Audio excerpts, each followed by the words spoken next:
Not to scare you all too much, but today's look is that of a Banshee, which supposedly, when she screams, she can kill her victims. So, to get started, let's start off with primer, as we always do. It's especially important today since the next object that we are going to be using is a water-activated face and body paint. I'll be using one from Mehron, which is wonderful. So go ahead and put that all over your face. And make sure, since this is water activated, that if you put on too much, you can dilute it with water. If you put on too little, you can put more on, etc., etc. Also go over your eyebrows, because even though my camera cut out and didn't actually film this part, the next step that I did was blocking them out with a washable glue stick. This is very easy and there are a million tutorials on YouTube, so go check them out and you'll be fine. Once they're dried, go ahead and just apply some powder on top of them so that they're not sticky at all. And then to block out the cool toned hair that I have underneath, I'm going to be using a flat brush that's good for packing powders on top, and an orange powder to go over that and correct it. Then I'll be using this Lise Watier concealer wheel and the lavender color and going over my brows and the surrounding area.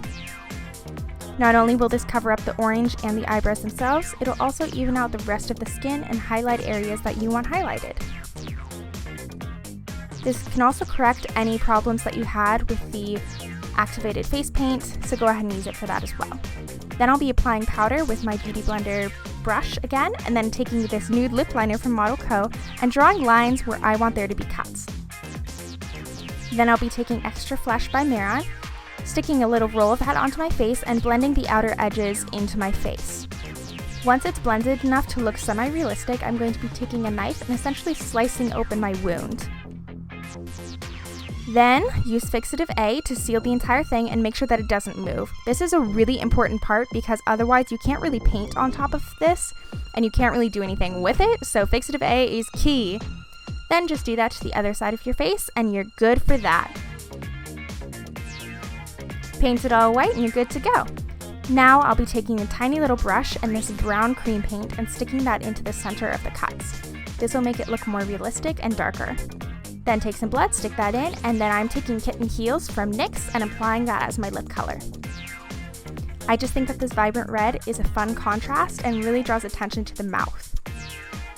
Then I'll be taking this fluffy brush and quickly contouring out my cheekbones quite dramatically with a dark gray and then a little bit of black just at the very top. Then squeeze your neck into weird positions and contour your neck and any tendons or bones that you have down there.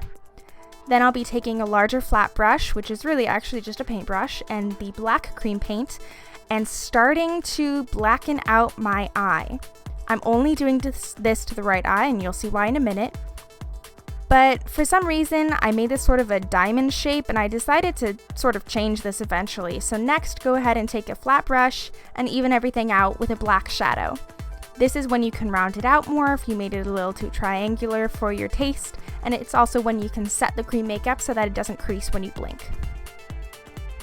After you've done that, go ahead and get a plate or any flat surface, a little cup, and some thing that you can use to mix it with, and then mix together your silicone or 3rd degree.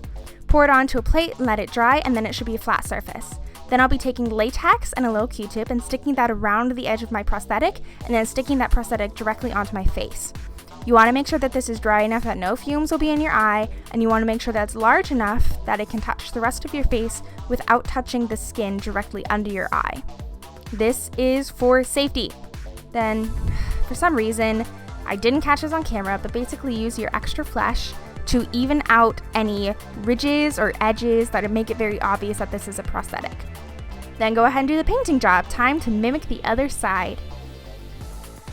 This will make it very hard to see though, so really I probably should have done this next step first, but I didn't. So take this tooth adhesive, which needs your teeth to be dry for, so go ahead and dry them off. And then put some fake blood on your teeth. Honestly, I think this really brings the look together, and I don't think it would have looked nearly as good without this. So if you can only get one main thing from this look, get this. Then I'll be taking my NYX Jumbo Pencil in Black Bean and lining my waterline and tight lining my upper lid. This just really makes it so that our eyes pop in a sea of darkness and that there's not really any flesh tones. Then come back with a wig and stick on a little coagulated blood on your bottom lip to make it look like, you know, the bloody teeth are for a reason because you've just eaten someone or something like that, and you're good to go. This look was actually for a contest on Instagram, so don't forget to go check me out there. It's at Eliza Dragon, same here, and also on Twitter. This was a very fun look. It was nice to incorporate these kind of special effects, and I hope you guys really enjoyed it. It took some time, and boy was it weird to go downstairs and try and wash this off my face in the public dorm restroom. I hid from a lot of people there, but I hope you guys enjoyed it, 'cause if you did, then it was worth it. I think this look is pretty creepy, and I'm pretty proud of how weird it turned out. So, weird in a good way, obviously, and in a creepy way. So let me know if you guys recreate this look. If you do, please tag me in it on Instagram or on YouTube, and I will see you all next time. Bye, dragons.